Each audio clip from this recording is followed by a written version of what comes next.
Praise the lord. Good morning. ప్రభువైన యేసుక్రీస్తు శుభనామంలో మీ అందరికీ వందనములు. ప్రార్థనతో ఈరోజు దేవుని వాగ్దానాన్ని స్వతంత్రించుకుందామా? మమ్మల్ని ఎంతో మిక్కిలిగా ప్రేమించినటువంటి మా ప్రియ పరలోకమందున తండ్రి, మీకు స్తుతులు, మీకు స్తోత్రాలు చెల్లిస్తున్నాం ప్రభువా. ఉదయకాల సమయంలో మా అందరినీ దర్శించండి దేవా. మా హృదయాంతరంగములు ఎరిగిన దేవుడుగా అయ్యా, నీ మాటలు రెండంచెల గల ఖడ్గం కనుక మేము ఎక్కడ మా జీవితాల్లో సరి చేసుకోవాల్సిన పరిస్థితులు ఉన్నాయో, మార్చుకోవాల్సిన పరిస్థితులు ఉన్నాయో మాతో మాట్లాడండి. మీ చిత్తాన్ని మా జీవితాల్లో జరిగించమని యేసు నామములో ప్రార్థిస్తున్నాము తండ్రి, ఆమేన్. ఈరోజు దేవుని వాగ్దానము మొదటి రాజుల గ్రంథము 5వ అధ్యాయము 4వ వచనం. నా దేవుడైన యెహోవా నలుదిశలు నాకు నెమ్మది దయచేసి ఉన్నాడు. 1 Kings chapter 5 verse 4. Lord my God hath given me rest on every side. దేవుడు ఇచ్చినటువంటి అద్భుతమైన వాగ్దానం మనందరి జీవితంలో నెరవేర్చబడును కాక, ఆమేన్.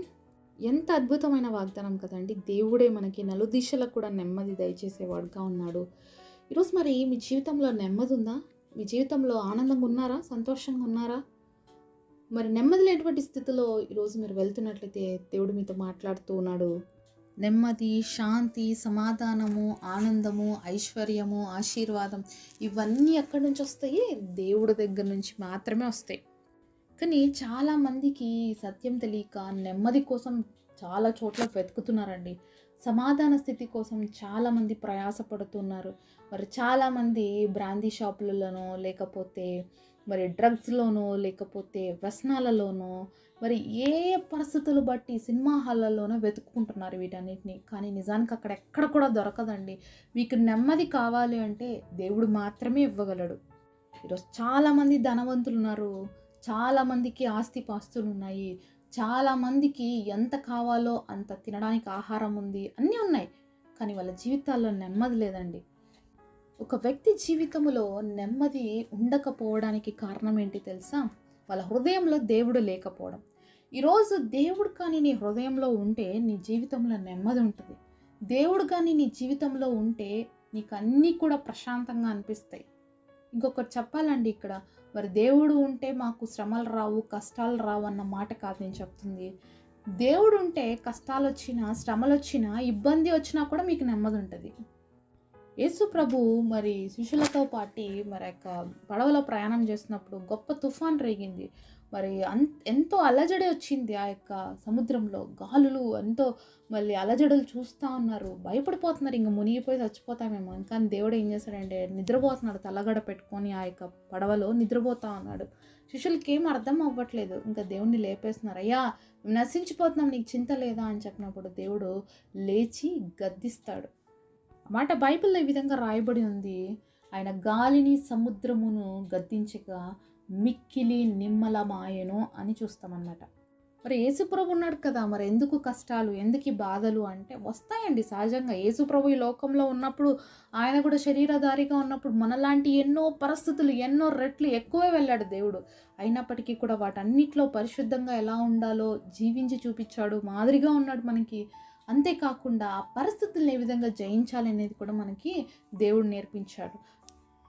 యేసు ప్రభుగానే ఆ యొక్క పడవలో లేకపోతే ఆ రోజు ఆ పడవ పరిస్థితి ఏ విధంగా ఉండదో మనకు తెలియదు. కానీ యేసు ప్రభు ఉన్నాడు కాబట్టి అంత అలజడి వచ్చినా, మరి అంత భయంకరమైన తుఫాను, అలాగే ఆ యొక్క వేవ్స్ అలలు కొడుతూ ఉంటే కూడా అది మునిగిపోలేదు. కారణం ఏంటంటే దేవుడు అక్కడ ఉన్నాడు.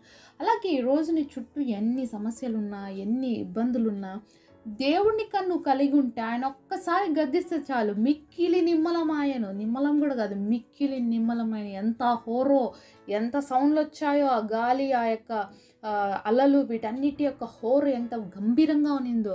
అయితే ఒక్క మాటతో శాంతించాయి అన్నీ కూడా. అలాగే యేసు ప్రభు నీ జీవితంలో ఉంటే ఆయన ఒక్క మాట చెప్తాడు, ఆగిపో అంటే అన్నీ ఆగిపోతాయండి. నిన్ను బాధించే ప్రతి పరిస్థితి కావచ్చు, నిన్ను నెమ్మది లేకుండా చేసే ఏ పరిస్థితులైనా. కానీ యేసు ప్రభు నీలో ఉన్నాడా? ఈరోజు యేసయ్యకు నీ హృదయంలో స్థానం ఇచ్చావా? యేసయ్యకు నీ మనసులో మరి ప్లేస్ ఉందా?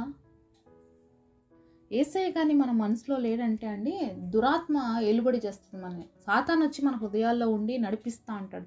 ఏ హృదయంలో సాతాను ఉంటుందో ఆ హృదయంలో నెమ్మది ఉండదు. ఎందుకంటే సాతాను భయంకరమైనటువంటి అబద్ధికుడు, అలాగే నాశనకర్త, అలాగే ఎప్పుడు మన చెడు కోరుకునేవాడు. అలాంటి వాడిని తీసుకొచ్చి మన మనసులో పెట్టుకున్నాం అనుకోండి, ఎలా ఉంటుంది చెప్పండి? సహజంగా ఆలోచిద్దామండి. ఎవరైనా మనతో మంచిగా మాట్లాడితే వాళ్ళతో మనం మాట్లాడతాము. అలాగే ఎవరైనా మనకి హాని చేస్తారు, లేకపోతే మనల్ని చంపేస్తారనో, లేకపోతే వాళ్ళకి మనం సరిపోమని తెలిసినప్పుడు అలాంటి వ్యక్తులు తీసుకొచ్చి మన ఇంట్లో పెట్టుకుంటామా అండి? పోనీ పాముని తీసుకొచ్చి మన ఇంట్లో పెట్టుకుంటామా? పెట్టుకోము. ఎందుకంటే ఏదో ఒకరోజు పాము కాటేస్తది కాబట్టి. అలాగే శత్రువు ఏదో ఒకరోజు మనకి హాని చేస్తాడు. మరి దేవుడు ఇంతగా చెప్తున్నాడు గదా! మరి దుష్టుడైనటువంటి సాతాను మీ శత్రువు అని చెప్తుంటే, మనం ఎందుకండి హృదయంలోకి ఆహ్వానించుకొని పెట్టుకుంటున్నాము? తప్పు ఎవరిది? చాలా సార్లు దేవుడు నాకు సహాయం చేయలేదు, దేవుడు నాకు నెమ్మది ఇవ్వలేదు, ఎప్పుడు చూసినా నాకు మనశ్శాంతి లేదని మనం అంటున్నాం. కానీ నీ హృదయంలో ఎవరికి స్థానం ఇచ్చావు? సాతానికేమో హృదయంలో స్థానం ఇచ్చి మాటలు మాత్రం దేవుని మాట్లాడేస్తూ ఉంటాం. కాబట్టి పరీక్షించుకుందాం ఈరోజు. యేసయ్య మన హృదయంలో ఉంటే నెమ్మది కలిగి ఉంటాం. ఎందుకంటే దేవుడు నలుదిశల నెమ్మది కలిగజేసేవాడు మనకి. ఆ రోజు సొలొమోను రాజు యొక్క దినాలలో మరి నలుదిశల నెమ్మది ఉందండి. ఎక్కడ కూడా యుద్ధాలు లేవు. ఎంత ప్రశాంతంగా ఉంది అంటే కారణం ఏంటి తెలుసా? మరి దేవుడే ఇచ్చాడు సొలొమోను రాజుకు అంతటి నెమ్మది. తన తండ్రి అయినటువంటి దావీదు దినాల్లో ఎప్పుడు చూసినా యుద్ధాలే, ఎప్పుడు చూసినా పోరాటాలే. అందుకనే దావీదు దేవుడికి మందిరాన్ని కట్టిస్తానన్నా, వద్దయ్యా నువ్వు చాలా రక్తం ఒలికించావు, నీ కుమారుడు నాకు మందిరం కడతాడని చెప్పాడు. అలాగే ఎంత గొప్పగా దేవుని యొక్క మందిరాన్ని నిర్మించాడు సొలొమోను రాజు. ఎంతో ఆశీర్వదించాడండి దేవుడు. సొలొమోను రాజుని నీకేం కావాలో కోరుకో అంటే, నా జ్ఞానము తెలివిని ప్రభువా నీ ప్రజల్ని పరిపాలించడానికంటే వాటితో పాటు నీకు సమస్తం ఇస్తానని చెప్పి ఇచ్చాడండి ఆ రోజు. సొలొమోను రాజు యొక్క దినాలలో అసలు వెండి ఎన్నికకు రాలేదంట. అంటే అంత బంగారు చలామణి ఏందంటే ఎంతగా దేశాన్ని దేవుడు ఆస్వాదించాడు చూడండి. దేవుడు ఒక వ్యక్తిని ఆస్వాదిస్తే ఆ వ్యక్తి ఎన్నటికెన్నటికి కూడా ఆస్వాదించబడిన వ్యక్తిగానే ఉంటాడండి. ఏ వ్యక్తి తన జీవితంలో దేవుడికి స్థానం ఇస్తాడో మొదటి స్థానం అండి. స్థానం అంటే ఏదో ఎక్కడో లాస్ట్కి కాదు దేవుడికి ఇచ్చేది. అన్ని పనులు చేసేసి ప్రార్థన చేయడం కాదండి. ప్రార్థనతోనే మన పనులు ప్రారంభించాలి. దేవుని మాటతోనే మనం ఏ పని చేసినా అది ఆరంభమవ్వాలి. అలా దేవుడికి మన జీవితంలో ఇంపార్టెన్స్ ఇస్తూ నడుచుకుంటే తప్ప మన జీవితాలు బాగుపడవు. చాలాసార్లు మనం దేవుని వెనక పెట్టేసేసి మన ప్రయత్నాలు చేస్తుంటాం. దాని ద్వారా ఎన్నో విఫలాలు మనం చూస్తుంటాం. 0 తర్వాత ఎన్ని 1s పెట్టినా కూడా ఆ యొక్క 1కి వాల్యూ ఎప్పుడూ ఉండదు. అదే 1 తర్వాత నువ్వు ఎన్ని 0s పెట్టుకుంటే దానికి అంత విలువ ఉంటుంది. అలాగే దేవుని నీ జీవితంలో ముందు పెట్టి తర్వాత నీ ప్రయత్నాలు పెడితే నీకు విలువ ఉంటుంది, దాంట్లో ఆశీర్వాదం ఉంటుంది.